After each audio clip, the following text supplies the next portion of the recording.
Salut, salut! Bienvenue sur Vonette. Je suis très heureuse de vous retrouver pour une nouvelle vidéo. J'espère que vous allez très bien. Moi, je vais bien. Aujourd'hui, nous allons parler des 10 choses que vous devez connaître sur l'immigration au Canada.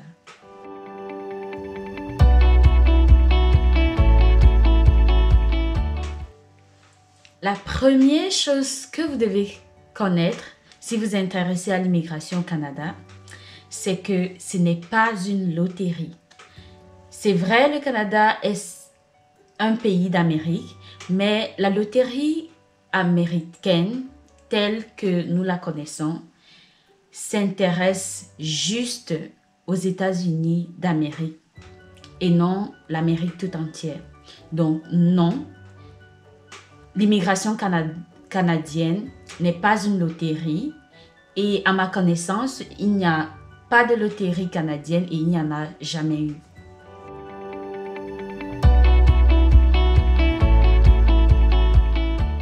La deuxième chose que vous devez savoir si vous vous intéressez à l'immigration canadienne, c'est que vous n'êtes pas obligé de faire recours au service d'un représentant en immigration pour faire votre projet d'immigration. Vous pouvez le faire vous-même en ligne. Nous avons à cet effet fait 2 vidéos pour vous expliquer comment ça fonctionne. Donc, je vous invite à consulter l'historique des vidéos si vous n'avez pas encore profité de ce contenu.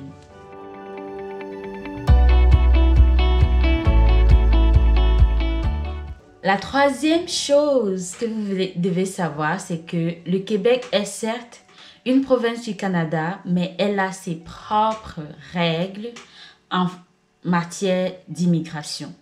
Donc, si vous voulez migrer, vous devez savoir si vous voulez aller au Québec ou dans le reste du Canada. Parce que ces 2 entités ne partagent pas les mêmes procédures en ce qui concerne l'immigration. Il y a un accord entre la province du Québec et le gouvernement du Canada qui l'autorise à sélectionner elle-même ses candidats à l'immigration. Donc, vous trouverez dans la description de la vidéo 2 liens, un pour le Canada fédéral et l'autre pour les procédures d'immigration du Québec.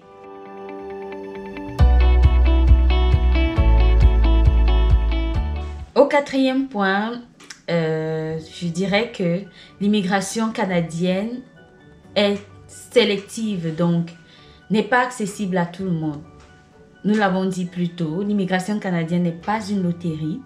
Donc, il y a plusieurs catégories d'immigration qui sont régies par des règles très précises que le candidat devra remplir afin d'espérer être sélectionné.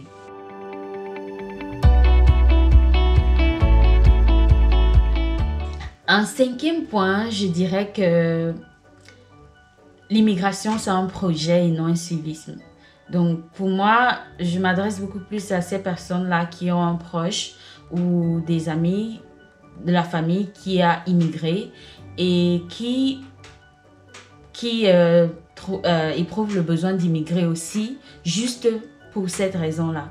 Donc, c'est un projet très grand. Vous allez quitter votre travail, vous allez abandonner votre famille pour vous aventurer dans un pays dont vous ignorez totalement. Je conseille à ce niveau que vous mûrissiez cette décision et que vous appreniez un peu plus sur le Canada et vérifiez que vos attentes seront comblées une fois au Canada.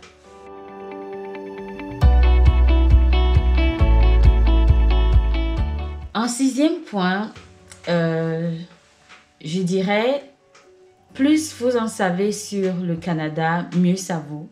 Parce que votre connaissance du Canada vous aidera et vous guidera dans vos futurs choix.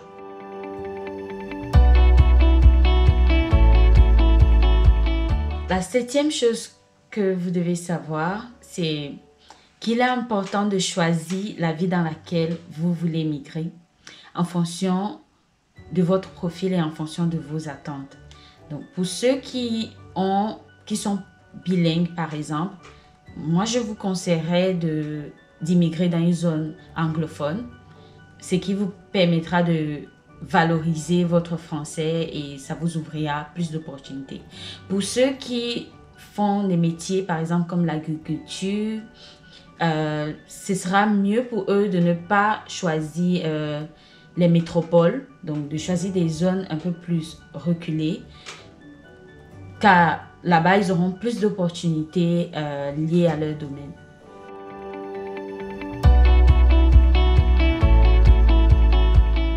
En 8e point, je dirais que il est important pour vous, avant de commencer la procédure, d'être certain d'avoir toutes les ressources nécessaires pour la terminer. Quand je parle de ressources, je parle de temps, je parle de budget, je parle de documents. Donc, avant de vous d'aventurer, par exemple, à faire des passeports, à faire des tests de langue et tous les documents requis, rassurez-vous pour ne pas perdre votre temps et votre argent que vous avez tout le nécessaire pour commencer et terminer la procédure.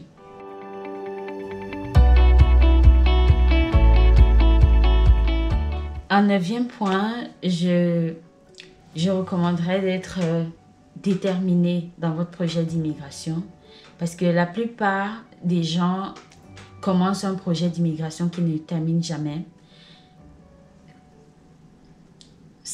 En fait, ça devient du temps, de l'argent gâché. L'immigration, en général, prend entre 1 mois et demi et 4 ans pour aboutir, dépendamment des catégories. Donc, pendant ce temps, si le vôtre dure par exemple 2 ans, c'est pas facile de mettre sa vie entre parenthèses et d'attendre son visa. Mais pour moi, je vous recommanderais, c'est de rester patient, de rester persévérant. Sinon, vous allez perdre tout ce que vous avez investi depuis le départ.